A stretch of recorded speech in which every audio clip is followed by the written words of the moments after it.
ask away. We're wanted men.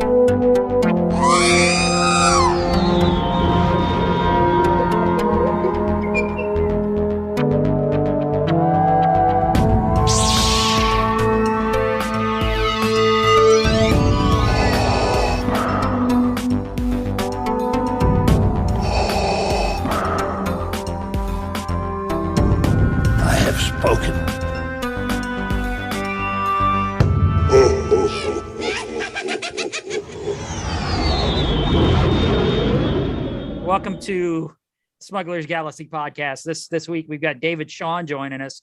We're going to get into talking about 12 backs and do a big old deep dive into it. So David and Jason, how y'all doing this evening?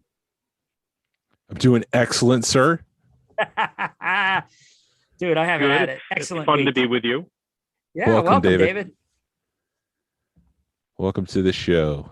And I was bummed I didn't get to meet you at the convention, Jason. Yeah. I saw Glenn and immediately heard his voice. I think he's even told this story. Yeah. It was kind of surreal. I heard the voice and he was standing in front of me, and I think I tapped him on the back as a Glenn, but I immediately recognized him.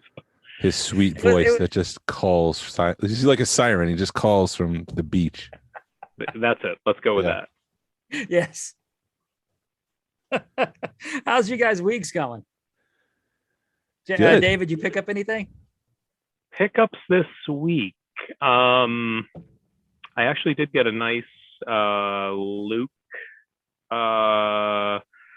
mock. Nice. And it was waiting for me when I got home. I'd been out of my house renovating, so I did have a couple of things that were like, delayed shipment. I did get a partially cellophane sealed Han blaster pistol too. Oh, nice. I had a loose one. I did not have one in the box, so that arrived safe and sound. I had a disaster, actually. That's probably a sad tale to tell for the podcast. But no, what happened? No, tell us about it, because we were talking about it, and what happened with that? Oh, that's right. We were PMing about it. Yeah, I had my first real shipping disaster. Something coming to me. I bought a mint Y-wing, and a Jawa playset with perfect boxes, which is kind of a collecting focus for me now. So to find a guy with two things, and I was stoked. And shipping was kind of expensive. There's big boxes. They were coming all the way from the West Coast, and they arrived, and the box looked crushed, sitting in my entryway to my house.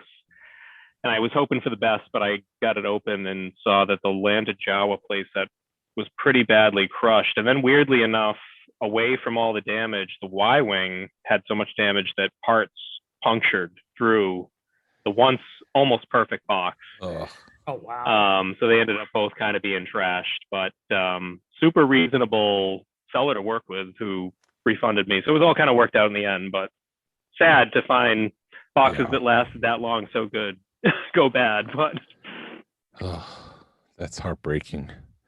It was. The box and your heart were crushed. Yes. I never understand people, if you're shipping a box, double box it. I always tend to box something and then box it again to make sure that, especially higher end items. But yeah, it was wrapped pretty well. It wasn't double box, but they were already working on a pretty big box, just given the size of the Y-wing, to get something around that and then packaging. So it was reasonably well packaged. It was just not meant to be, I guess. So right. That's a bummer still. Yeah, That's it was. a bummer. Yeah. Well, what you drinking, David? This is diet ginger ale. Oh. Boring. I've been on a tear drinking. I had a big 3-day golf tournament last week that I played with my brother. That's kind of a big booze fest, and the weather's not been so good here, so it's been a little depressing. Maybe drinking more than I should, so dialing it back. Well, with a shipment like that, I'd crack a few beers too. Yeah, man. right. Yeah, well, right. I probably had a couple over that one. So, Jason, how was your week, man? It was good. I went to Charlotte for work, and I went to Rebel Base based on your suggestion, which is a nice little shop in the bottom of a little shopping plaza. Right, you were the one that recommended, right? You're looking at me like, I'm sorry. I didn't know it looked you like were you were trying to. me up, but yeah, that was the one that I remember. I love Charlotte because it does have a lot of per capita, it's got a lot of shops, but Rebel Base was the one right off the top of my head. Yeah. What'd you think of it? It was good. Lots of comics, lots of vintage and modern stuff. So I didn't pick anything up because it was just my lunch hour, and I wanted to take my time. I had to run back to the office. Yeah. But yeah, and then the other thing, I came home and I was expecting some Figure Shield cases. I've mentioned those before from my vintage collection, because I had sent you that vintage collection figure that sold for close to like $1,000, Commander Cody, Right. which is insane. It's unpunched, and I had a couple unpunched ones, though I don't think they're worth that much. Like the most expensive ones are in the $250, $300 range, and I had a couple of those, and I'm like, I'm just gonna get some cases. So I got that, and that arrived on Friday. But then there was another box with it. I'm like, what is this? And I see it's from my cousin, and I open it up. Dude, that was. It was amazing. It was an Empire Strikes Back case, vintage 1982 case, with a lot of figures in it, a lot of beater figures that didn't have weapons and stuff like that. But I got a new R5, a 9 a Princess Leia, a Luke, X-Wing, like all these figures that I didn't have. So now I just have to find the weapons to go along with it. But I was ecstatic. I was screaming. The kids came in, they're like, what's going on? And I'm like, I got these figures. And they don't understand. They're like, No. yeah, freaking Star Wars guys. They don't care. One's on his video games, the other one's doing homework. So they're like, what's going on? But yeah, but I was excited. I was ecstatic. So thank you to my cousin. Awesome. Did you pick anything up at the swap today? My Harrison did. He made out like a bandit. And I get it now, because you were talking about at ICCC, you kept shopping the Joe Fest, you kept shopping for your wife. And so here I am with Harrison, and I'm shopping for him. I'm like, hey, do you like that Spider-Man print? It's only $5. I don't care. Sure. Hey, do you like that chopper over there? Though they had a Funko chopper. You want that? Sure. So he made out like a bandit. I didn't get much. Right. How about you? I had an okay week. Yeah, just okay. It was just okay. I think it was the most excellent week ever, dude. I heard it was a pretty excellent week. It's the most triumphant week ever. Yeah. Party on, Glenn. Yes. It was a pretty big week. I'll get to that one in a minute, but yeah, man. All right, screw it. I'll talk about it right now. It's too exciting. Get out of the way. So like Friday, I don't know. Did I talk about getting the pieces parts last week? I don't know. Just tell the story. I don't know. But anyway, I got a couple of hard copy Bill and Ted pieces that a guy had on Deal or No Deal. And in the process of buying them, he showed me he had a full set of hard copies for Bill and Ted. And I was just like, oh, crap. And, he had given me a price, and I was like, dude, I can't afford that. Next thing you know, they're on Deal or No Deal. And I had to beg the wife. And I was like, dude, I called him, and he called me, and we talked, and he sent me more pictures. He's like, here, send all these pictures to your wife, because I know, he told me that people were PMing him off the Deal or No Deal site saying Glenn's the guy that needs to have this set. Yep. Just everybody. And then I had people, you PM'd me, and it was just one of those, everybody's PMing me to tell me or pinging me about this collection. Yeah, I tagged you in it. I tagged you in it. Yes, you did. But it was it was Napoleon, it was Bill, Ted, Rufus, Billy the Kid, Genghis Khan, and Abe Lincoln. So you said Napoleon. And then I'd already bought the Grim Reaper, but it was only pieces. It wasn't a full Grim Reaper, but it's a full run. And the Napoleon was never produced. So so it was a Napoleon hard copy, and then the other bunch. And yeah, I was able to, thankfully my wife was like, all right, we got room on the credit card and we'll go do it, because that's why I say leave room on the credit cards, because you never know when something like this is going to pop up.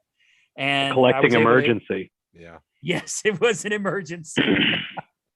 So yeah, I was able to pick up a complete Bill and Ted hard copy run, which I can't wait for that to get here, which now I got to rearrange everything and move my stuff around, because I just can't put that on a shelf. I got to make a an excellent display for it. Most excellent and it pairs dude. nicely. Huh? Most excellent display, dude. Yes. So, because I've got art, I've got pre-production art from them, and now I've got the hard copies. So my Bill and Ted run's going to be awesome when I get it. The future home of the Bill and Ted Toy Museum. Yeah, it's getting that way, man. Because I mean, truthfully, and I told one of the guys I worked with, it's like, I can't afford. You can't even touch what I paid for a full run of hard copies. You can't even touch a Star Wars hard copy, one Star Wars hard copy for. So, Yeah. If you can't do a Star Wars, you might. If I can't do Star Wars, I'm going to do another line that I like and corner the market on that. And knock on wood, it's getting that way for me. that's awesome. So yeah, that was the big one. So now we are boxing up all our Funkos and trying to sell them. I did keep my Rebels. My wife's like, we don't need the money that bad, so keep the ones you want. So I kept the Rebels run, and freaking Funko released another figure for that. And it's like, dude, y'all had this run complete for 2 or 3 years, and you're going to release an oddball figure and make me go buy another damn Funko Pop to keep this line, the Rebels line, complete. So I had to buy that on Friday. I bought another damn Funko Pop.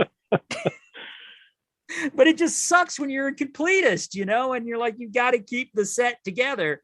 And that's why I got rid of all my Fets, because they just kept coming out with new ones. And I got tired of it. I couldn't deal with it anymore.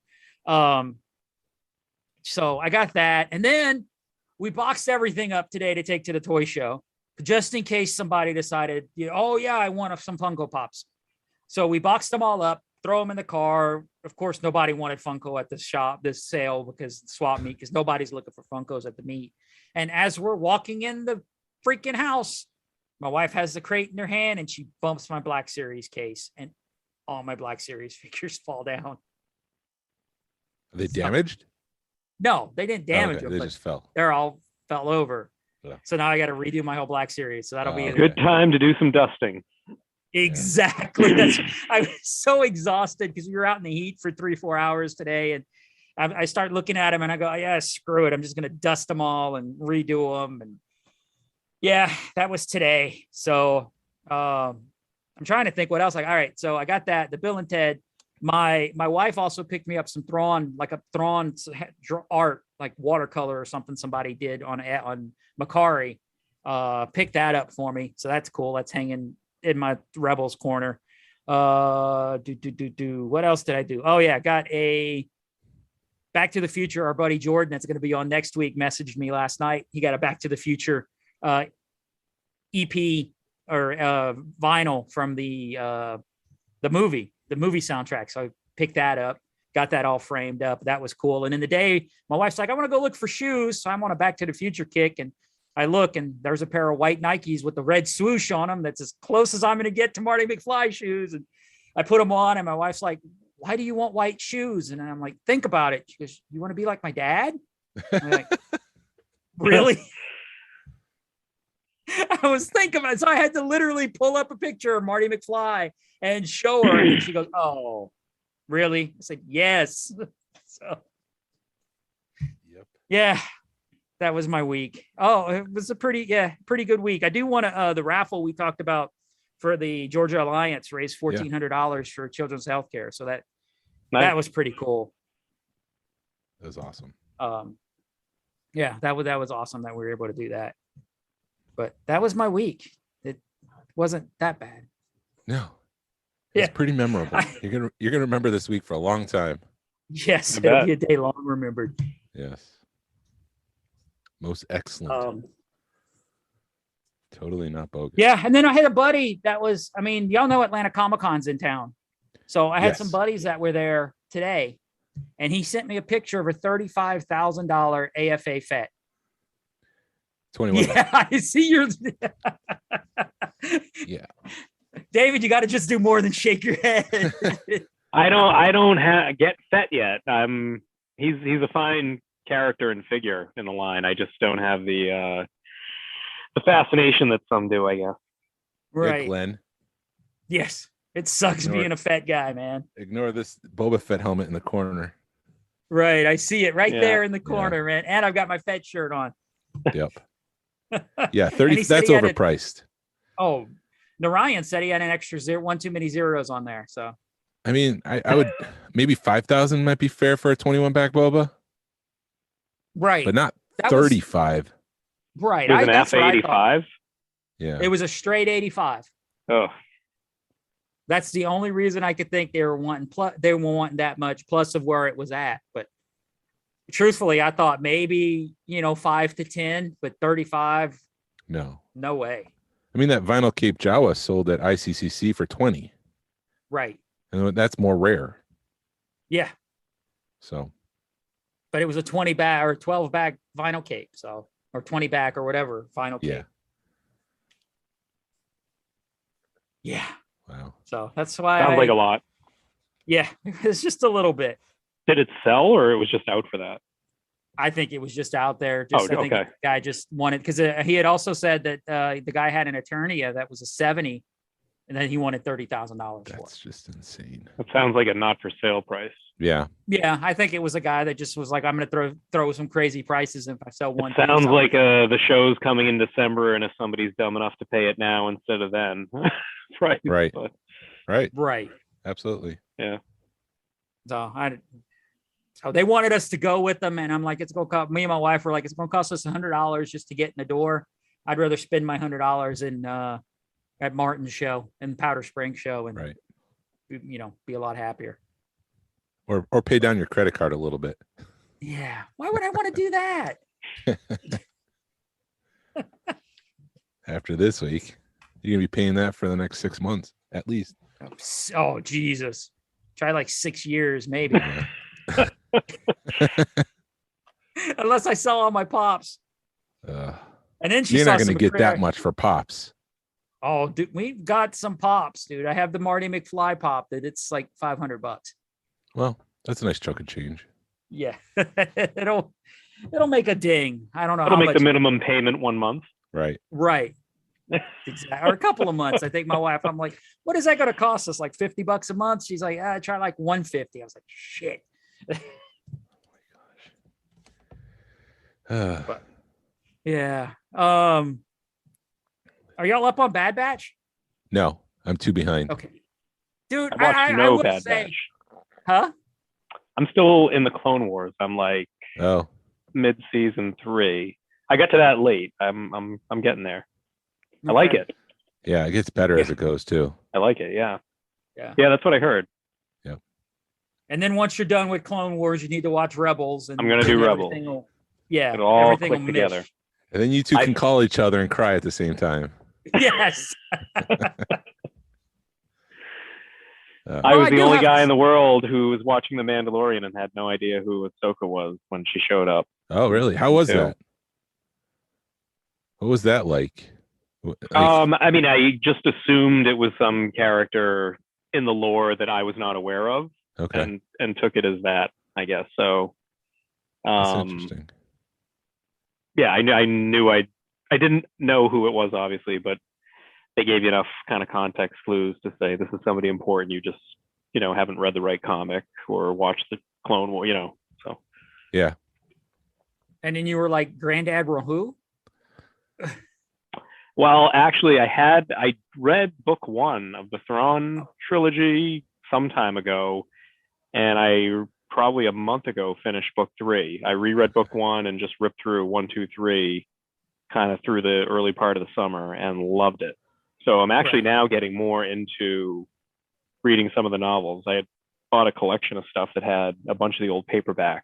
So I've kind of pieced out, based on talking to people, like, what the better from the junkier ones were, so I can at least prioritize and start chipping my way through. So, well, if you've gone through the Thrawn trilogy, I think it's all downhill from there. Unfortunately, that's the best of the best, in my opinion. Well, yeah. Then there's the Han Solo trilogy is good. The Courtship Princess Leia is pretty decent, but it's been forever since I read. I heard the Tales from books are good, like Tales from Jabba's Palace. There's a few of those kind of series that are short story, I'm assuming. But... they're like novella length. The Tales of the Bounty Hunter is fun. The IG-88 one in particular is like, what were you smoking, dude? As he wrote this, do you remember that one, Glenn? No, I haven't read those tales yet. I need to dig them out. That one is pretty interesting. The IG-88 one. I do have them. I did the same thing David's doing, where you just buy lots, and people are selling books at 50 a time, and you just buy the lots. And, hope for the best. Not Star Wars related, but I picked up on Deal or No Deal a while back a full run of Choose Your Own Adventures. Oh. And I love those as a kid, and I've been reading them with my son, and they're a little difficult for him, but it's pushing him. And I was like, oh yeah, I love these because they were awesome. They were great. I like the Time Machine ones better. Those were kind of like a little more sophisticated. Choose Your Own Adventure, but right. And how old's your son? He's 8 now. Okay. Is he cool with dad collecting Star Wars, or he loves it, and I love it too. It's it helped accelerate my interest in collecting, actually, because we would come down and like play with toys now all of a sudden on a Friday night for 2 hours and stuff like that. So he thought it was cool, and it got him more into Star Wars. So he wanted to go rewatch the movies. And so, kind of like me getting into that fed him getting into it, which, circled back on collecting more. And then we started to watch He-Man, and that's maybe next on the collecting list. I never really had a lot of He-Man as a kid, but we watched a few episodes and it's awesome. So he's like, Dad, does He-Man have toys? I'm like, yeah. I mean, one thing at a time. Why do you think he has a cartoon? So like, can we watch the cartoon first? But so it's a cool way to like reconnect with, another generation, because it's so true that like the timelessness of Star Wars and how easy it is to, share, and people of every generation just recognize it as good.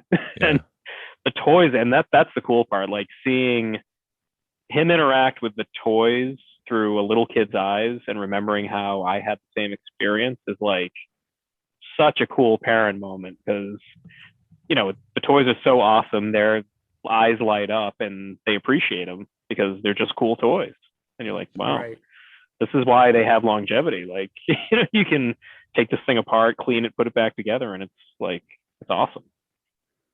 So does he play with the vintage stuff, or do you have like more modern stuff for him to play with? I have no, he plays with vintage. I have he has his own. I finished figure runs for my kids, so they can put them in like the baseball bat displays in their room. So he's got that like on the shelf that don't come out, but he's got a bunch of beaters that he plays with, and now collection of old ships and stuff like that. So he's got ones that he will play with, and then he's great about not touching the museum quality caliber stuff. He just leaves it alone, and it all works. So very cool. And does he like the movies? He watches them with you? He does, we've been watching Clone Wars together, so he likes that. I figured cartoon would be perfect. He loves the originals. My girls do too. I have not they haven't watched much of the new stuff, either the prequel trilogy or the new trilogy. Like, I want him to be older so he can intellectually process the nonsense that he's seeing better. So pretty cool. It's fun. It's a great way to hang out and spend time together. That's how I feel about it, because that's what my grandson's 5, and ever since he could walk, he's like, Star Wars. So I had dinner with him tonight, and I'm like, guess what happens when you turn 8? He goes, we get to go to Disney World. I'm like, what's at Disney World? Star Wars. Star Wars, so, have you guys been to Galaxy's Edge? Yes. Yeah. You have, right? A couple times. Yep. Yeah, I thought the show. Yep, I remember the show on it now. Okay. We've done a few of them. Yes, and we're about to get some news. I have news about Galaxy's Edge. Oh boy. Yes. Can we talk about it, Glenn? Do you want it? What, the Star Cruiser or the Star Cruiser? Yeah, the pricing. Yeah, I saw it. It's insane. Jeez. And that's the low end. Right. That's out of season, not in season. Oh my God! Really? That's out of season pricing. Yes. So the 6K or whatever it is out of season pricing? That's out of season price for 4 guests, 3 adults, 1 child, $6,000 for 2 nights. Wow.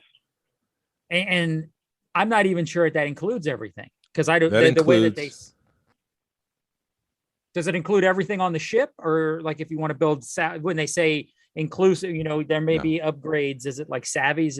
Are they considering savvies an upgrade, or is there more stuff happening? No, it's not. It includes admission to Galaxy's Edge to Hollywood Studios, guaranteed Rise of Resistance entry, 2 breakfasts, 2 lunches, 2 dinners per guest, 1 quick service. Children are ages 3 through 9. So if you're older than 10, you're an adult. So it's basically a 2-night experience. And you can drive the ship. You can learn how to use lightsabers, check out the engine room. There's a captain's lounge with some funky food that they can offer, but that's extra. So, yeah, it's insane. That's insane pricing. Right. For $6,000, I better walk on there and not pay for crap until I leave. Yes. Yeah. And you better have uniforms for me, because originally they said they were going to give you uniforms, and now you got to bring your own. So if you want to dress the part, that's another fee. Which, yeah, it's just so exclusive. It's just ridiculous. It's not for every Star Wars fan. It's only for those that are rich. Mm-hmm. Or those that want to save up for 3 years to go. Yeah, I mean, like, I don't think $6,000 is the average price people spend on vacations a year. Right. I think it's closer to like the $3,000 to $4,000. I have 3 kids, and when we've been to Disney, which I consider pretty expensive to go to, it usually adds up to like $1,000 a day if you factor in your hotel, your airfare, your food, all the stuff that you buy. So if Galaxy's Edge is $3,000 a day for less people, that seems very expensive. Yeah. Well, it's the Star Cruiser. It's not even Galaxy's Edge. Yeah. Yeah. So you get to go to Galaxy's Edge, but I'm sure it'll be awesome, but like, will it be $3,000 a night awesome?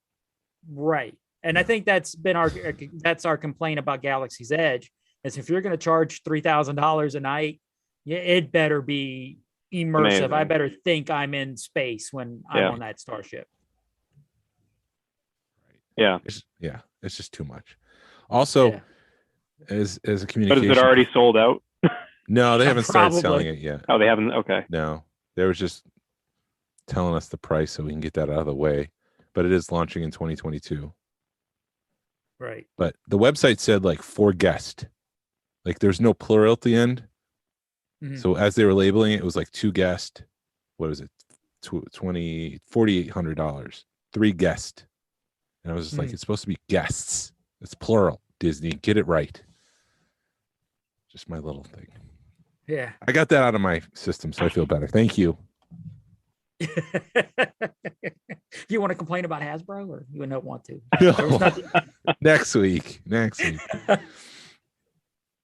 also released. I'm not saying I skip a part of your show, but I try to blow through the Hasbro. Yeah, I'm sure. Well, I don't collect any of it, so I don't. I'm getting tired of it. I wish I could skip every 30 seconds of complaining about Hasbro. Just got to get through it. And day 1, you check in, you launch into the Star Cruiser. So there's some sort of portal that takes you from the front desk up to the ship itself. And Disney did have to mark on their page, you don't actually go to space. Legal got involved, I'm sure, and said, you got to mark that so people understand that they're not actually in space. There's some sort of orientation, light refreshments. You can learn sabacc, lightsaber lessons. Day 2, you go to Galaxy's Edge, you ride Rise of Resistance. There's a story moment where you can either broker a deal or maybe you steal a ship from the First Order. So I wonder what that's about. And then you're out by day 3 at 10 a.m. Right. You start day 1 at 1 and you're gone by 8:30 on day 3. So you don't even get 48 hours in there. Yeah. For $6,000. Yes. But they'll be sold out for years. Yeah. Then there's some new Lego show coming out October 1st. Lego Star Wars Terrifying Tales. I don't know if you're into the Lego shows, but you might watch it with your grandson. Right. And Bad the Lego Batch stuff's good. Huh? Yeah, no. There was a moment of silence, so I was just going to jump to the next topic. Go. Bad Batch season 2 is a go.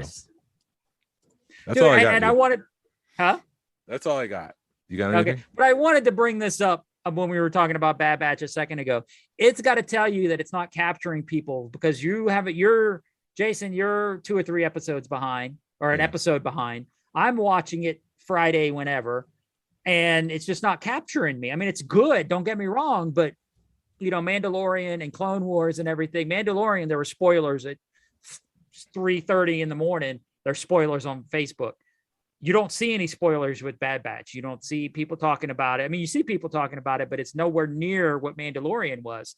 So I don't know if Disney's they just missed the mark with Bad Batch, or they just, trying to bridge a gap and introduce new figures this season, and maybe it'll catch up next season. But it just seems like in my eyes, they missed the mark with Bad Batch.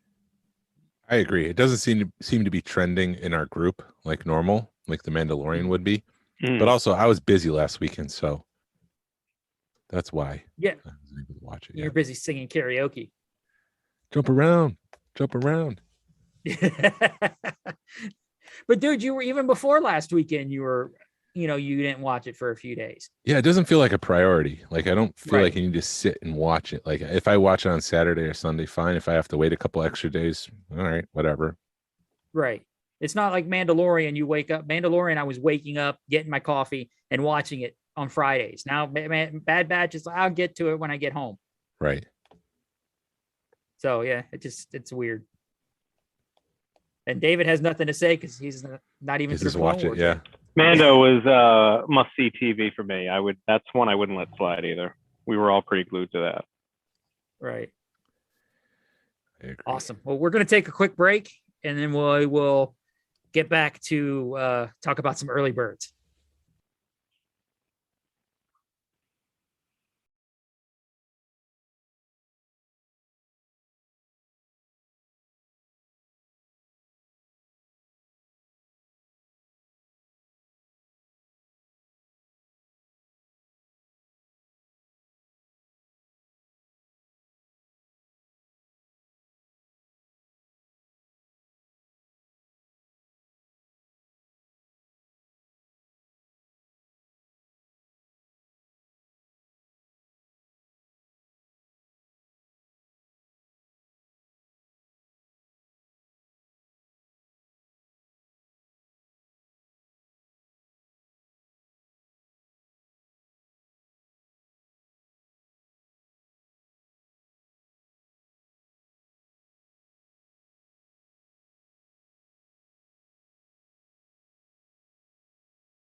So I actually had a dream that I misspoke while recording the show, and can't remember the length I gave, but I think the answer to the question everybody was looking for is the inner length of the filament part of the saber, which is 35 millimeters, if it's correct. Usually when they're shorter, you can see some evidence of chewing or clip mark at the end. It won't be, kind of as uniform, but if you're looking for one and you want to check, 35 millimeters is the correct full length. David's been bugging me for ever since he started listening to podcasts. He goes, you guys need to do vintage crap. Tired of listening to modern. I'm not a modern collector. I want vintage. So he stepped up to the plate a couple of weeks ago and messaged me and goes, all right, we're going to do an early bird. Let's talk early bird. Bring me on. So David, welcome to the show. Let's talk some early bird, man. How did you get started? Who are you? Talk to us. Who the hell are you? I'll try to explain myself. I got into collecting only recently. It was last year during the pandemic. But I'm 44. I was born in 77. So I grew up with Star Wars. Like, whatever toys I had as a kid were Star Wars. That was the only real line of anything that I had. Loved my Star Wars stuff. None of it survived from childhood, and just kind of moved into adulthood, and still love the movies and stayed up on it, but never recollected. And then a friend of mine who's in the groups came up for a visit, and we got together, and he had kept his collection and built on it for many years. And we went to high school together, so he's my age, so he's amassed quite a nice collection over decades. And I went to go meet him where he stored it, and he's taking tubs and tubs of box ships and play sets and figures and the Falcon, and that was all I needed to get kind of the collecting juices flowing. So I got into the IC, some other groups, different people helping me along, and just kind of stumbled into the early bird rabbit hole. I think they kind of tickle two curiosities. One is just the Star Wars, curiosity, and it's got kind of the OG, cred of being the first, real Star Wars toy of import that came out. But I like history too. I'm kind of a history nerd, and to me, that's kind of like the story behind it, which we can talk about, and just the existence of where it is, and like toy lore and Americana is, I think, really kind of a significant piece of history. So just to be able to have them is so amazing. And going down that for a rabbit hole is sent me on some expensive adventures to find parts and pieces. But it's just kind of a cool area that caught my interest, I guess. So awesome. How many do you have? Because I know you were showing us before we started recording. You had a few of them out in display. Several. I own several. So I got part of the rabbit hole I went in is that it's very, people grade early birds like anything, and there are very few 85 grades that exist out there. And when you can find them, they're hugely expensive, because you're talking about the oldest of the old Star Wars parts. And an oddity about trying to collect it is like the nature of finding them in good condition because of how it came out. Kids were dying to get their hands on this thing and rip it open and, play with these. So like, to me, it's amazing that any mocks remain unopened, because I certainly didn't leave them unopened as a kid. But like, I couldn't imagine a kid waiting months to get, these figures, and they finally arrive, and like they would carefully open the box and leave the figures neatly in the baggie and not rip the paperwork. To like, I can't, it's just hard to believe any of it is around. So the scarcity is another factor that, from a collecting standpoint, also makes it a little bit of a challenge to kind of find these things. So if anyone is under a Star Wars rock, what is an early bird set? Good question. I know what one is, but just for the record. There's really, people commonly refer to it as one thing. It's really kind of two distinct things. Anybody who's watched like Plastic Galaxy or Toys That Made Us have probably heard the story. To give the Cliff Note version in case somebody is under a rock. Like, they just Kenner did not have toys ready for Christmas when the movie came out, and to everybody's surprise, it was hugely successful. So the story goes that he came up with this idea of selling figures before they were available to kids. And Christmas morning, kids woke up to the early bird mailer certificate, which was this big, weird looking envelope with some kind of rough graphic picture and artwork on the front. And kids would open this thing up with a card that you fill out and a figure stand, and the promise of some months from now, in the mail, you'll get the first Star Wars figures before anybody else. So that was kind of one distinct piece. You've got like that in its own package, and people kind of collect that as its own separate thing. And when you say he, you mean Bernie Loomis? Bernie Loomis, who was CEO of Kenner at the time when they got the Star Wars license. So that's kind of the story that I've heard from other people too. Like at the convention, a couple of the Kenner guys kind of said that that's the way it, that's kind of the gamble and the way it went down. Mm-hmm. So that's the mailer certificate. And then the actual early bird set is a plastic tray that had the figures and the little baggie for the pegs that would go in the figure stand that were in the other part that the kid actually got, Christmas morning. It was just a cheap kind of cardboard fold up. Then it came with a Luke, an R2, a Leia, and a Chewbacca in the tray. It's in a white box.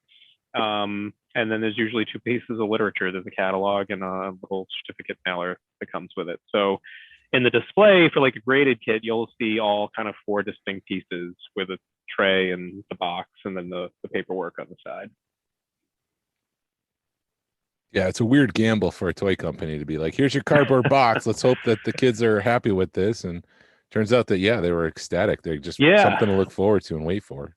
Yeah, and they came out a little, I think, ahead of schedule. I think some kids were receiving them, or most kids were receiving them by February, which is kind of on the early end of what they predicted, or March or April. I can't remember exactly. But I wondered as a kid, like, I can't imagine loving Star Wars and opening up to like a piece of cardboard, like be like getting a birthday card as a kid with no money, and it's like, what good is that to you? Like, you don't care. I mean, the only thing I have to compare it to is when Hasbro redid it, and I just remember bins of that in the middle of the aisle. They just had bins of these. Really? Yeah. So yeah, but that's nothing like this, obviously. But yeah, it sold. I guess from what I've heard, it sold very well. It was priced between like $7 and $10 at the time in Christmas 1977, and you know, good and like an unopened one is thousands and thousands of dollars now. An open one with all the pieces, you know, you're still talking $2,000-3,000 for a good one. Yeah. You're talking about the figures, not the stand, or sorry, that just the mailer certificate. So the big envelope that the kid would get Christmas morning to fill out the card and then get the actual figures later. Yeah, it's weird how you do have both distinct. You've got, like you said, the certificate, and then you've got all the figure pieces. You know, I got lucky with mine. I had no clue what it was, and my wife found, all she saw was a cardboard stand with the figures. And it was at an estate auction down the street from us, and she's like, "Go look at it and go buy it, and you have $200. Go get it." So, and I was like, "It's got $200 worth of figures on it. I don't care." You know, I knew nothing about the cardboard, and then once I got it and did research on it, I realized what it was, and it was just like, oh crap, you know. To me, the cardboard was worth $200. So I got real lucky with my figure stand, at least. Yeah, it's hard to find the parts.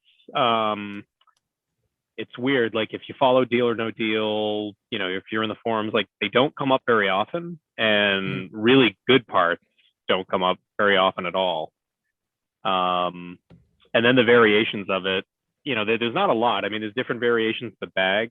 There's definitely guys who know way more about the bags than I do. There's a set number of variants that came in the kit. And the big kind of, you know, the big thing that differentiates one set from another is really what Luke bag you have. Do you have the DT bag or do you have the non-DT bag? And which, you know, variant of that bag can matter, you know, in the kit as well. Like the big determinant that will send the price up on the DT kits is the transition bag, which is like the SWC and forward. So this is when they started to move away from the DT and move to the non-DT Luke bag. So those are particularly hard to find. I would assume it's a production number thing. I've tried to research that. I'm not sure what makes them especially rare, other than they just happened to be when they were moving over to produce non-double telescope lightsabers. So. And I don't know if I've ever asked this question to anyone before. So Glenn, maybe you know, why did they get away from the double telescoping lightsabers? Is it because it was just too small and it broke easily? More expensive? Does anyone know? I would speculate it was probably cheaper to just have a single telescoping rather than the borrowed out part for a filament. Right. That's probably what it was. I would assume. I mean, I think it sounds like they cut corners. Like, I mean, even in the bubbles, like if you collect mocks, like the quality of the bubbles went down precipitously.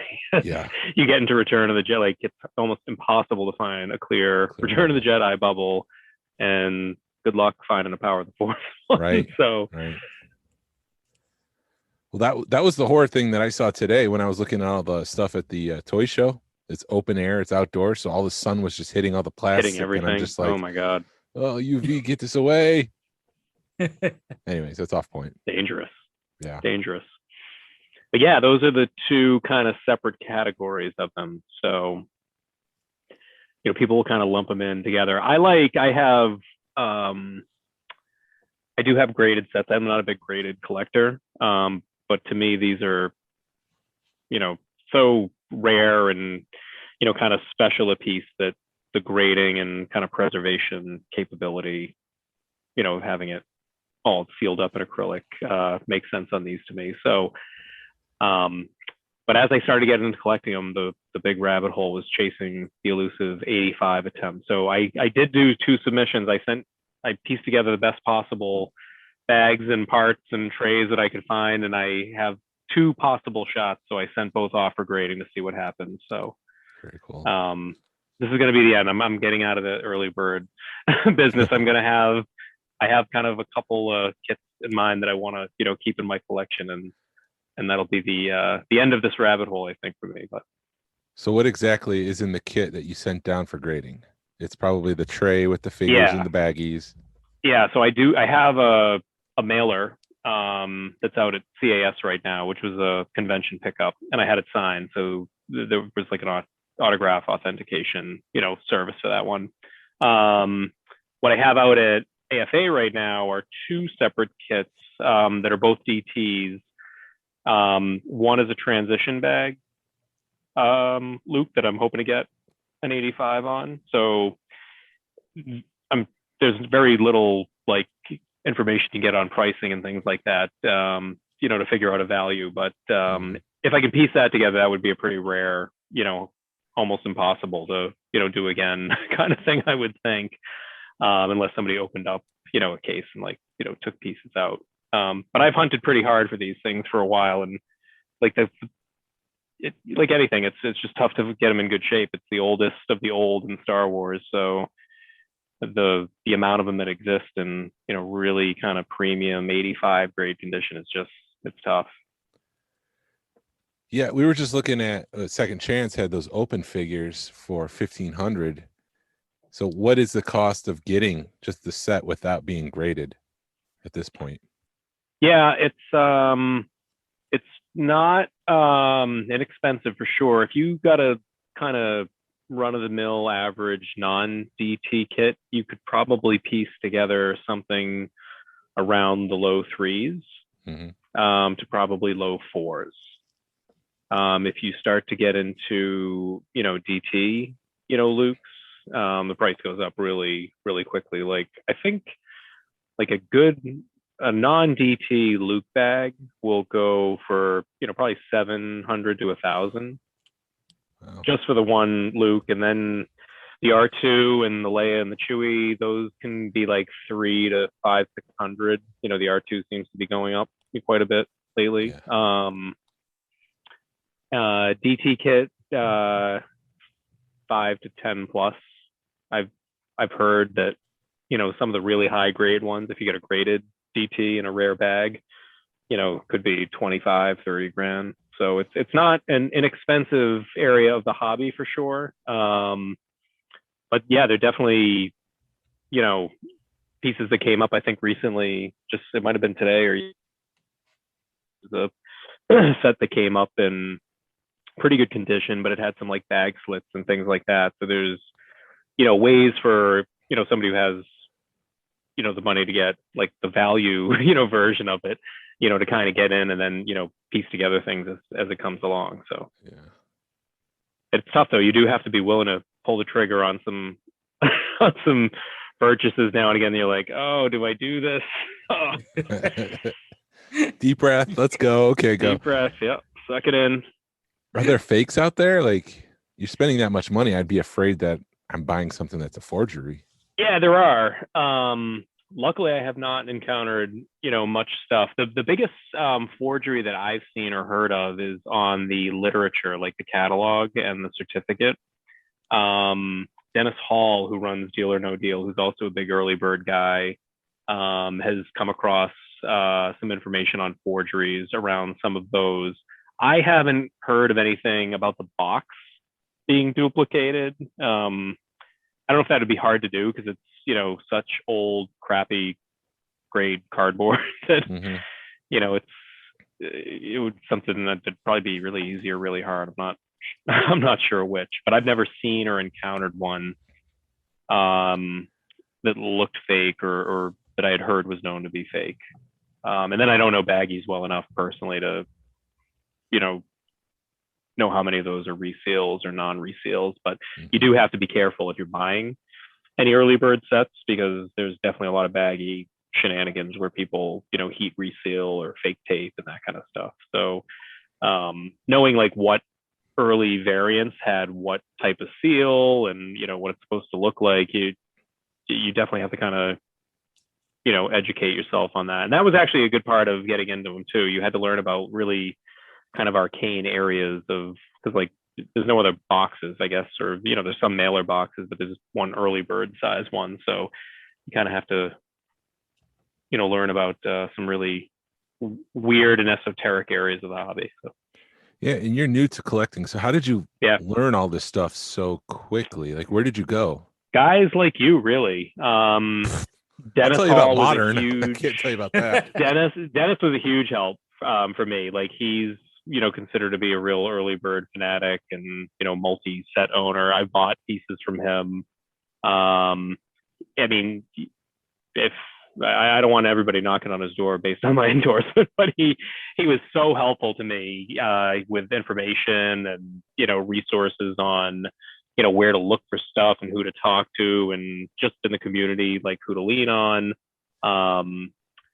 It seems to be a small niche group of guys and girls who collect this kind of stuff too in the early run. And then bumping into people like that they're really the most knowledgeable. I mean, there's a handful of guys out there on the forum that, trade kind of like the high-end Luke DT stuff. And every now and again, you'll see early bird pieces and parts from overseas or some guys here in the US. And I've just kind of casually reached out and told them, hey, I'm into this stuff too, and swap notes. And we actually are looking at trying to start like a specialty collector site for guys who have these in their collection and want to share information, just kind of privately, to do what you were talking about, protect against repro stuff and be out on the lookout for any, anybody dealing shady parts or, eBay shenanigans, that kind of thing. So, but yeah, I would kind of go back to the community. Like people are so willing and able to help and give you information and point you in the right direction or just answer questions. So that's probably been the single biggest, thing I've leaned on, other than, just doing your homework on like the forums and the gunneries. But early birds are tough. There's not a lot of information, believe it or not, on the internet available. You kind of have to go to people who have them, and a lot of those guys have had them for a long time, so they know lots about them. So. Yeah. Right. And that's what I love about the community, man. Everybody's willing to help, and you find always the right guy, and they're like, more the merrier. Come on. Yep. Cool. So mostly very welcoming. Yes. I want to think we're very welcoming. So, I mean, that's what we strive for here. So, and that's what I've always strived for, as long as, my number one rule, don't be an asshole. And come on. As long as you're not. Why am I here? So don't arrest me for like being a bad parent or child abuse, but I tell my kids that same thing. What's the number one rule in that? Don't be a dick. Right. It's the truth. I mean, I think it's number one rule in life, man. Just don't do it. Good words to live by. Right. I mean, what? I mean, we may have covered it, but what got you into? Why do you collect it? I mean, yeah. I mean, just it's a combination of a fascination with history and the real kind of early roots of Star Wars. Like, I was born in '77, so I, can't say that I remember its debut, but, growing up with Star Wars as a kid and being able to have like the actual first, thing. And to me, this overlaps with, I just think this is, even if Star Wars collecting kind of went away, there'd be people who want the early bird set just because of the legend and the lore behind its creation and its significance to just toys. Like, it's launched 1,000 ships, literally. Like, that's got the toy line going that we're all sitting here talking about. So its significance, I think, to the, to the hobby is, just so important to me. Awesome. Now I know there's a triple telescoping with Vader. Is there any Lukes out there? Or is that Like mushroom tips and weird, yeah? There's weird kind of stuff, but I thought variants. there was one that came out like 3 times. I'm not aware of a triple telescoping Luke. Okay, The so maybe major Luke variation just tends to be whether or not it's like a circle saber, a lettered saber. I believe all of the different variations, whether it's lettered, non-lettered, circle, are all the same length. So like the filament will be the same length in all of the, for all of the outers. They'll all match up the same way. And what's that length of the inner filament? Can I say it on a podcast, or are these closely guarded Star Wars secrets? I don't think it is. Not that I'm aware of. It's not that guarded. Why would it be secret? Right. Oh, I did. Is it like a I don't repo think they thing? put them in the gunnery for some reason. Like if you go on the ID guide, Yeah. they won't give you the link for some reason. Well, then don't It's share supposed it. to I be don't 40 wanna- millimeters. So Well, you said it. yeah. So I don't know. Well, we can bleep it out. We'll put one of those R2 wows on Yeah. it. Just to If be we careful. I don't think the people that listen to this podcast, I don't think will get reported. Yeah. If we do, probably somebody not. will leave Yeah. a nasty review or something. Well, we don't need another 2-star review. We've got enough of those. I was gonna say. I heard you guys got a. Who gave you a 2-star review? I like to think it's an opposing Star Wars Podcast? Yeah, they're just like, oh, they're That makes getting up sense. in the ranks. We need to put them in their place. 2 Knock you down a stars. peg or two. Yeah, Yeah. it's really affected us. We can't sleep at night anymore. It's too much. Yeah, I cry myself to sleep every night. I bet. Yeah. So Glenn, you never bought the early bird pieces you were talking about. No, I haven't had the chance to because I'm spending my money on Bill and Ted hard copies. Oh, okay. Yeah. Oh, I thought somebody else scooped them on you. Well, they did too because I literally walked in the store and somebody was buying them as I walked in. Oh, yeah, that's right. Okay, I knew there was a story. Yeah. So, but yeah, I was hoping to buy them, sell some more pops, but I didn't buy them. But I didn't move fast enough. My It was regret cool on my seeing 'em. grading effort was not paying for Express, because now I feel like everybody's waiting quite a long time, Yeah. Mhm. and I don't know if I have the patience. I have. It's like a 6-month wait at times. I have some stuff out. I won't say the company, but it's been an inordinate amount of time. Some companies are moving facilities, which is slowing them down. I don't know. You don't have to connect dots there. I'm just saying. I there's won't. one I that's- won't. Well, then I won't I won't- ask who you prefer better. So we'll Yeah, leave we that. won't ask any of that kind of stuff. But if you ever go to AFA, hand deliver something, let us know. And hand on our deliver something? backyard. Yeah, you can make appointments and go hand deliver something to AFA. Yeah, I thought about that because I sent 2 of these kits actually, because to fly down versus the amount it costs to ship them Yeah. overnight, express, and insured for $1 gazillion is like, Right. it'd probably be cheaper to just jump on a plane and fly them down, Right. and safer. Yeah. Right. And people Yeah, down here that you can hang out with. Dude, Yeah, I didn't realize you guys live so close. Where are they Right. exactly? They're on the other They're side. well- They're on the west side. We're kind of on the east side of Atlanta, northeast, and they're on the northwest. Oh, they're right in Atlanta. Okay. And CAS is in Florida, right? West Palm. Right. West Palm. But you'd be surprised the amount of people that do that. They'll fly in, spend a couple of days, Yeah. pay the express, and then pick their item up and leave. It's just not. Oh, that really? rare. Next day you can do it that fast. Yeah, they pay. I to should have get done there. that. I'm kicking myself now. That would have been the thing to do with these. It's not like sending in a Greedo. No. Right. It's Like, still I can wait sucks for when it. you I send could it wait for a Greedo to come back. But Yeah, not this. Right. No. So, what is your earliest Star Wars memory? I mean, you were born in '77, so My earliest Star Wars memory. Ooh. yeah. So I can't really claim to remember this, but I went to Empire Strikes Back as my first movie. I have a much older brother Yeah. who took me when I was like 3 or 4 to see it in the theater. And I think I do have a memory of being in the lobby and seeing like Star Wars. I have a vague memory of like Star Wars art that I was seeing while trying to get some kind of candy, and don't really remember any of the movie, unfortunately. But awesome. It's great. You're my Yeah, first you got to movie see was the Empire greatest Strikes movie Back. ever made. Exactly. Like, you can't beat that. Exactly. That's What pretty luck. awesome. So what are your thoughts on the modern line now? I mean, you're a vintage collector, so you have the perspective of not having the heart and Yeah. attachment to it like I do. So what are your thoughts on the modern stuff? I like the look of a lot of the modern stuff. And I got to see a lot of it from like the prequel trilogy when I went to go check out my buddy's collection, which is what got me started. He had tubs and tubs of it.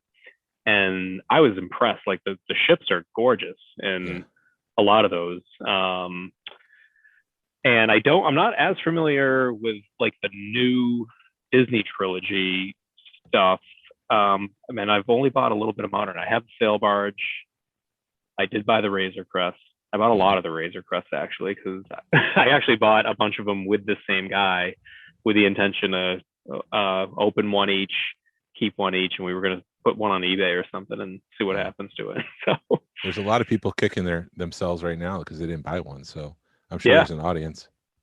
Yeah, I'm kind of interested. Spoiler alert! That now that it's blown up, like I don't know if that's gonna help or not the collectability of it, but I mean they blew the sail barge up in Return of the Jedi, and that's a pretty collectible HasLab. So I mean, I don't know that would necessarily affect it or not, but they got to give him another ship anyway in season 3 if Mando's in it, right? So might as well be another Razor Crest. Well, I hope Mando's in it. Yeah, right. Maybe Luke. Who knows? Who knows who the hell's in that? Right. Are there rumors? I'm not up on the rumors. You guys would know better than I. I haven't heard any rumors other than that poster that they officially released where Luke is holding Grogu and he's making that yellow lightsaber. I mean, that's the only official thing we know so far. I just assumed when they left that they were parting to go do their own thing, and now we would go back to some new Mando storyline. So, yeah, that's what I assumed too. So I was surprised. That poster threw me too. Yeah, same. As long as we don't get another Bad Batch with Mandalorian season 3, I'll be happy. It's carrying the storyline on. Don't jump from planet to planet helping people out. Maybe they'll do that Walking Dead thing where they spend like a whole entire season just with Grogu and Luke, and then they'll go back to Mando and just kind of jump around storylines, different characters on different branches of the. I mean, I wouldn't mind seeing 2 or 3 episodes, in the middle where you have Luke and Grogu in there, doing their thing. Yeah. Or heck, have a thing where you do have the storylines intertwining and you don't know what the hell's going on because there's too much stuff going, happening at the same time. Well, the Boba Fett show is going to obviously be in the timeline of Mando. Yeah. So there's opportunity for crossover there. So I don't know. There's a lot going on. There's rumors that Mando and Cobb Vanth are in Book of Boba. So nice. Really? I'm sure we'll see him this Christmas. Really? Yeah, I'm if Cobb Vanth isn't in Book of Boba, they missed an opportunity there. I'd be surprised to see Mandalorian in it, but Cobb Vanth is a well. He's on the Tatooine hanging out, right? So he's easy to work in. Yeah. Well, I'm hoping we see the Sarlacc pit, him come out of the pit, and then you got to figure out how Cobb Vanth got his armor, and see what he's been doing the past 2 years. Is there a book or a book that covers how Boba got out? Not officially, not yet. Oh, okay. Is it in the EU? I think it's in the EU. Yeah, there's comic books at least. Oh, there's a comic book. Okay, but nothing with the new Disney stuff. Got it. Yeah, which they're probably going to do on the Mandalorian, and then we'll get books and comics and everything. Yeah. But that and then the Ahsoka show. I'm looking forward to that one. Which that's right. I forgot about that one too. Yeah, I'm affectionately calling Ahsoka Rebels season 5. How around the corner is the first one? Is it the Boba Fett show? At Christmas? Christmas, December 2020. Christmas. Okay. When was 2021? Yeah, it's this I Christmas. know they released the Mandalorian release date. I thought I saw January. No, 22. they're either filming it or they're just finished filming it.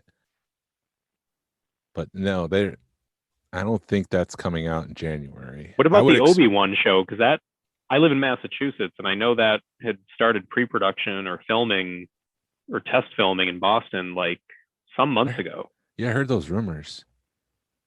They're definitely filming that in Los Angeles. So Cassian is the one next. After Book of Boba, it would be Cassian, because that one's actually filmed or finished. Obi-Wan's being filmed. Do we need that show? Do we need a Cassian Andor show? I think we kind of no. I liked Rogue One is one of my favorite Disney era films. So if you want to give me more of that, I say bring it on. Yes. What are we going to have him doing though? It's a prequel, so he's doing a lot of spy stuff, and I don't know. I'll give anything a shot. I don't want to like just toss it aside because he dies and it's like, what's the point? Because that's what I feel with the Bad Batch right now. It's just like, what's the point? Where are we going with this? What's the purpose? Like, who are these clones? Why are they not in Rebels? You know, do they die? Who's Omega? Like, I don't know. There's no attachment. So I do have some attachment to Cassian, I guess is what I'm trying to say. Right. I would agree it was one of the better Disney Star Wars products. That's an interesting way to say it, products. Because a lot of what they do, it does product. That movie is absolutely a product. Yeah, it does feel but that was a competent movie that told a competent story. I can't say that for all of the Disney products. Yeah. Tell us how you really feel, David. I know how you really feel. Man. What do you think of the prequels? Those were George led. Yeah, I mean, they're looking better now, right? Oh, well. Like the thing that amazes me, like, this is no revelation, obviously, but that it's so obvious that they went into that with no coherent plan or strategy is like got to be the biggest entertainment production blunder of all time, right? Like, how could you buy the most valuable IP in history and plan to make movies that cost billions of dollars with no thought or structure to it? Like, it's crazy. Yeah, the more I think about it, you know, Kathleen Kennedy's a producer, so she puts talent first. I mean, that's just what she did. She would always do whatever Steven Spielberg wanted because for the longest time she was Steven's producer, so she's just giving him what he wants. And I think she came to that role. And if you give Steven Spielberg, who's Steven Spielberg, what he wants, like it'll be good. Yeah. But Rian Johnson is not Steven Spielberg. Like, whoa. So I think, that's just how she approached the role. Yeah, that makes sense. That's a reasonable explanation. So. Well, and didn't JJ say we had no plan? We just went into it and did what we felt. They don't have to tell us. It's evident. Are we surprised by this? No. Yeah, I mean, they brought the Emperor. They had to bring the Emperor back to life. Glenn, like there clearly was not a plan to do this 5-6 years ago, right? Yeah, right. And there's. No, go ahead, Glenn. No, go ahead. No, you go. No, but no, you go. I think that's why we got Bad Batch, because I think they're trying to bring it all together. And we got one more episode of Bad Batch. So what are we going to see? Are we going to see the Emperor, being cloned? Yeah, they got to bring that back. Bad Batch to make sense of all this crap. You know what's surprising? We were talking about the Thrawn trilogy, though. Like, I just finished those books, and I'm like, why didn't they make that? Amen, that's brother. Episode 7, 8, 9, isn't it? Like, yeah, it should have been. Yeah, absolutely, no brainer, right? Right. You have everything that we love about Star Wars, and that's why those are the most popular books, I would imagine. Like, they're the most kind of Star Warsy, of the stories I've seen. Yeah, and when you think about Star Wars itself too, like the stormtroopers were Nazis, or we were also in a time of turmoil in the U.S. because of Vietnam, so it was just like good versus evil. The Cold War. So you're looking at, as we were leading up to the Force Awakens, I was thinking they're going to look at modern stuff. So maybe the First Order would be terrorists and try to explain kind of what's going on today. Yeah, but that's obviously not the way they went. It was just kind of mind-boggling. that they didn't. Right. The only reason I think they went the way they did is because, you know, Harrison Ford, Carrie Fisher, and Mark Hamill are old, and they couldn't do what they wanted, you know, what the EU did. Because the EU, they were badasses. Yeah. And they, you know, But I would have been okay with a competent recasting. Mhm. I wouldn't. I mean, you can't. As much What are as they I going love to do? Solo, They're going to do it with Luke. They're about to do it Yeah. with Luke in all likelihood. as much as I love Solo, it's still not Harrison Ford. You know. Right. So I don't know. Yeah, but I think if the trade-off to me is that they make a competent show and tell a good story and utilize that character properly, my son is going to watch it and love it and not necessarily have the same, like, well, it's not Mark Hamill, so it's not really Luke Skywalker. Yeah. So I think it'd be good for the franchise. And I think if the story is good, I'll get over it eventually. Right. Yeah, I mean, just look at the James Bond method. You know, they recast that every 4 or 5 movies, and it works. Yeah, it works. But yep. I don't know if I can see anyone other than Harrison Ford as Han Solo personally. It's different. It's definitely different. I mean, it worked to an extent with the Solo movie because which I love, but and I think that gets a worse rap than it deserves. But it was a good product. The product, it was a competent product. It had its flaws, but yeah, casting the young, you know, it's a little dicey because like he was already young in that movie. It's not like he's an old middle-aged man like me. Yeah. Or me. In Like A New Hope, but like all of us, but yeah, I have to agree with you. I think if they would have done some kind of recasting, we would have been like, oh crap, but eventually we would have got over it because I wanted to see Leia as a badass. I wanted to, because I read a bunch of the EU books and she was, you know, an awesome Jedi, and Luke still was, you know, Luke didn't go hide on an island somewhere, and Leia had to carry the lightsaber, and you know, gonna get me so mad about what they did to him. The thing that pisses me off the most is your when skin's starting to turn green. I see it. It's fine. We'll just go with it. Damn it! The most beloved, iconic character is the whole thing. Being an EU guy, and you see Han Solo confront Kylo Ren on the thing on the bridge, and then he goes, Ben. And I was like, no, that's not supposed to be his name. Ben is Luke's son. It's not Han Solo and Leia's son. He's supposed to be Jason, you know, or Anakin, not Ben. It's not. And that's the one thing that just, as an EU guy, threw me off. And it still throws me off. I just ran into that. Is it in the Thrawn trilogy where she has the baby, or is it like the follow-up post-Thrawn book? I don't know when they have the babies in the EU. I read it recently, and then they have like, the names are, what is it? Jason. It's Jana. Jason and Jana. Jana, yeah. And Anakin. And then Anakin, right. Yep. I'm like, wait a minute. Luke and Mara Jade's kid is Ben. So I read that book, and I'm like, another thing that movie got wrong, right? Right. I wanted to see the Thrawn trilogy. That's what I thought they were going to do, was the Thrawn trilogy when they said they were going to do the book. When released the movie.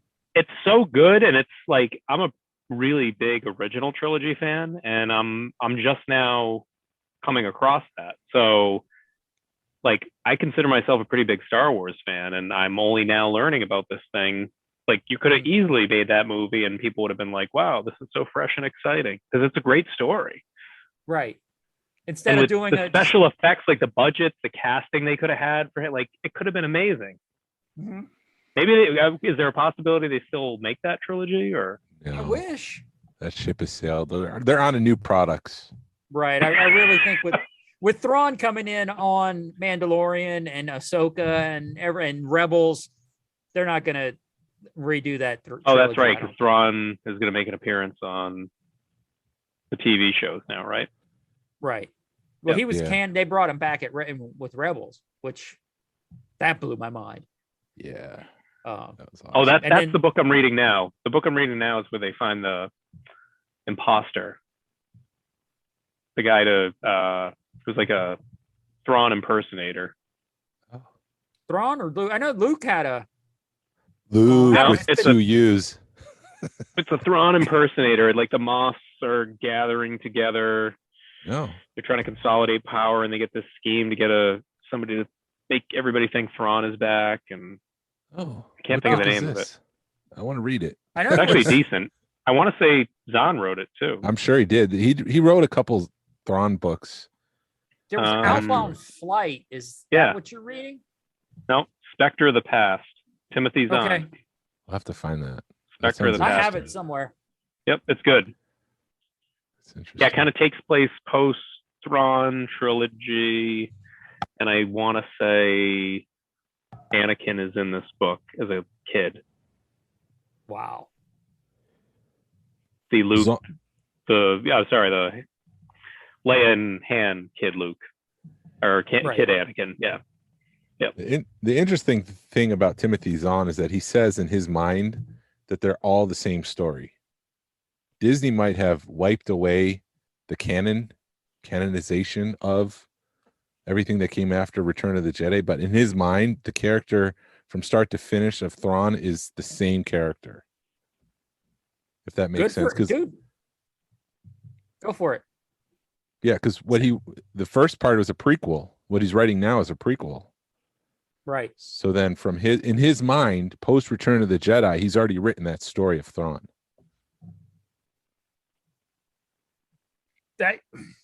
I totally get that. Why fix something that's not broken? Right. Yeah. And why didn't they hire truthfully- him to write the Disney trilogy? If you're not going to use the one he already wrote, he seems capable of writing a competent Star Wars 3-part saga, right? Like, hire Right. that guy. Yeah.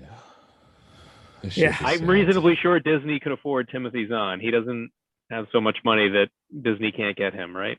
Yeah, the Right. Disney product ship has sailed. Yeah. They're on to Rogue Squadron, and Taika's working on something. I think I like the first Jedi kind of prequel. I think Taika's, I have no clue what he's working on. It's supposed to be just like his own spin on Star Wars. We'll see. I love Thor Ragnarok, so we'll see what he does. Yeah. That was one of the best Marvel movies, in my opinion. Jojo It was Rabbit. so weird and awesome. Like, it was just awesome. What a great movie. What We Do in the Shadows is hilarious. I need to get into that. I just now got Hulu, so I need to dig into that. I tried movie. getting into that. Huh? Watch the movie. Okay.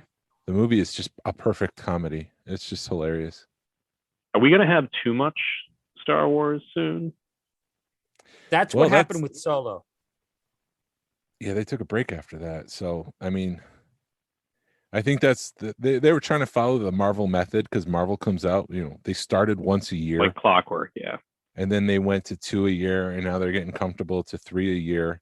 And I think Disney thought that the strength of Star Wars would lend itself to being a couple times a year. But I think it's just such a big juggernaut, such a massive piece of gravity. It just sucks up everything that people get exhausted from it. So I think the break is good. I just don't like the frequency of the Star Wars TV shows because I want a movie.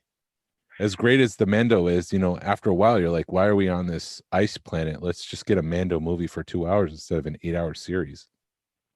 Mm-hmm. If we suppose that Disney has not done a bang up job with the movies, do you think if they nailed it, like if they nailed that trilogy and stuff was good, like is a fire hose of awesome still too much fire hose?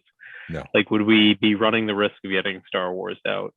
Because, like, I can't even keep track of how many shows they've announced or canceled, and then, like, there's a lot coming. It just seems like a lot. Yeah, I think it's open for debate. I don't know what the right answer is. I think if you keep hitting home runs and the people love it, then you're going to keep giving it to them. But if you're just hitting grounders to first and you're getting out, then people are going to get sick of it and say the quality of Star Wars is not what it used to be. Right. And going back to Bad Batch, they keep giving us Bad Batches. I think it'll burn everybody out. People will get tired of it. I'm more optimistic about live action, though. I think they hit something with The Mandalorian and just TV in general. Like, I mean, TV in general, I thought was good when I was a kid.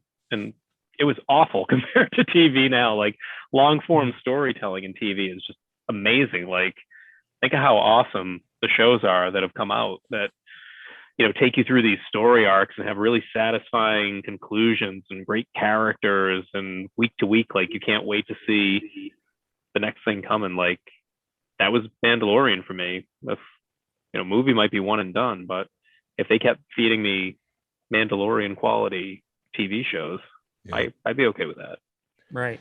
Yeah, I think if they're doing what they're doing right now, where the show is the length that they need to tell it, like I compare it to the Netflix Marvel shows where each one was 12 episodes and 5 or 6 of those were filler. Yeah. And so it seems like Disney Plus is like, no, Loki just needs to be 6 episodes. That's all the story we need to tell. We don't need to slam in 6 more to fill it in. Yeah. So I think they're going down the right path. I think so. I think, though, I would suspect those are a lot cheaper to produce for them too. Like making 6 episodes of Loki is way cheaper than making a Loki movie, right? Yeah. I think so. Yeah. I would think so. I'm not the CFO, but I think so. Yeah, I'm guessing. So what are you on to? You've kind of finished your early bird kind of run there. What are you on to next? What are you searching for? What's on the plate? Yeah, I was kind of not doing any mock collecting, but I'm dabbling in that, and I'm really going after like mint as possible, but open ships and play sets. Okay. So anytime I can see a pretty good looking box, I'll snap those up and see if I can piece together, kind of a better example.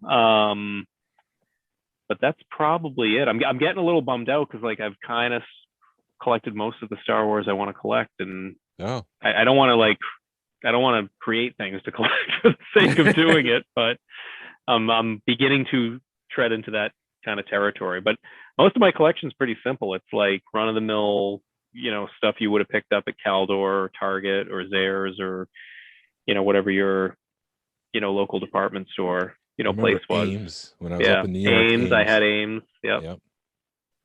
I actually went to college with the daughter of the CEO of Ames. Oh, really? Yeah.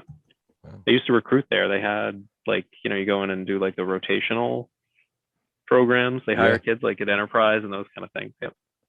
What college? Just out of curiosity. I went to Boston College in Chestnut Hill. Yep. It's an Go Eagles. Syracuse University. So. Oh, okay. I didn't go there, but I grew up in Syracuse, so I bleed orange and blue. Oh, so. yeah. So I don't like Boston College. The snowiest airport in the country, I think, is Syracuse. Snowiest city in the country, yes. Yeah, it usually is, right? Yep. So what's I know we got to wrap up soon, but I'm curious, what's the most difficult play set to find right now to get in good condition? Boy, well, I can tell you what I don't have. I don't have a really good Slave 1 in a box. So anybody listening to the show that wants to PM me, I am looking for one of those.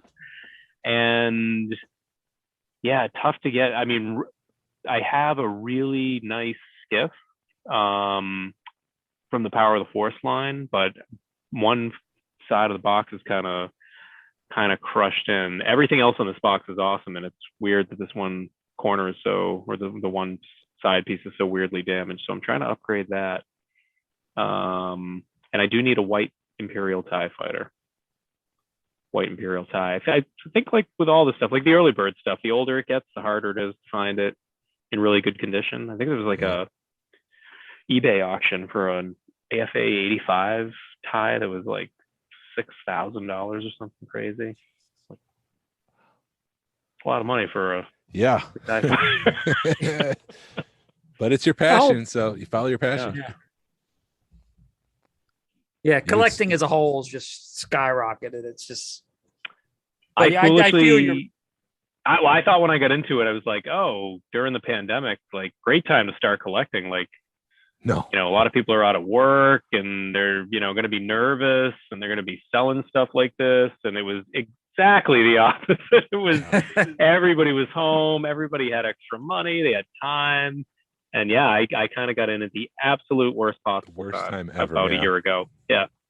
Right as it was in a full upswing. So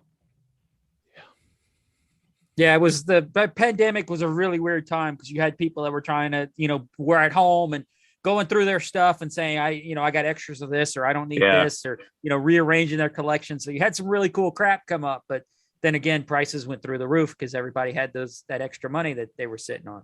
You know what? It was cheaper than the therapy I would have needed from being trapped at home all year in the pandemic and my 3 kids homeschooling. And I'd had surgery earlier. So like I needed an outlet, and it happened to be Star Wars collecting. So yeah. It's not a bad hobby. And in the grand scheme of things, that's what my wife points out when her friends all make fun of me and my hobby. Tell them it was either heroin or Star Wars. So you took right. It could be drinking and hookers, and there's worse vices. So yes. Well, at the end of the day, there's something of value. So. Right. How's your wife take it? I've met her, and she was at IC, and for the first, she kind of felt overwhelmed, but I think she got used to it. So how's she accepting it? Yeah, she's the exact opposite of me in every way. She's not in the least bit a nerd. So she went along like a good sport. And the last day of the convention, she's like, all right, get me a ticket. I'm going to go in and check this thing out. And she was blown away. She loved it. Everybody she met, she had a good time with. She got really into the droids. She bought a droid from the Droid Builders Club, like a 3D printed one. And it's sitting on my shelf. And she wants to. That's the one. Yeah. Okay. Yeah. I see now. Yeah. She wants to build an actual R2 with the kids, like a winter project, like do the programming and like the whole deal. So that's great. Whether that comes to fruition, I don't know. But yeah, she embraced it, and she's very tolerant of of my collecting and toy buying. I bought an early bird. I think I might have told you guys the story. On the ride back from ICC with my SUV, like filled with toys, like it was embarrassing. And we drove together, and we were driving back from Tennessee to Massachusetts. And on one of the sites, somebody put up this like awesome early bird, and we had just switched like driving duty. So I'm in the passenger seat, and I couldn't buy it fast enough. And I'm telling her what I'm doing, and she was actually rooting for me, which was a very surreal moment because I'm like in a car full of toys, and she was cheering me on. So it was like, you're a good egg. Yes. Keep her. Don't screw this up, David. Yeah. I had no idea I married a tolerant toy collector wife, but apparently I did. So yeah, don't screw that up. No. Awesome, David. Thanks for joining us, man. Yeah, thanks for having me. I love talking to you. Thanks for listening. Go ahead, David. Jason? No, I was just saying thanks for joining us. Thanks for listening. Yeah, you've been a loyal supporter, man. We appreciate it. I'll be there. Awesome. I feel like I need to do the friends clap now. I'll be there. I'll be there for you. That's a nice way to wrap up your show. You probably can't do that without paying a royalty, though, right? Probably not. So I'll have to like skip a beat or something. But I don't think people will even care. No. Yeah, I did such a horrible job singing that just now. They don't want the money. Right. They just keep it. They don't want to be affiliated in any way. No, they just spend it on singing lessons. Just stay away from us. Don't donate it. Awesome, David. Thank you for joining us. You can, find us on Smugglers Galaxy on Facebook, Instagram, email us smugglersgalaxy@gmail.com. Everybody, y'all have a good rest of your day. This is the way. Party on, dudes.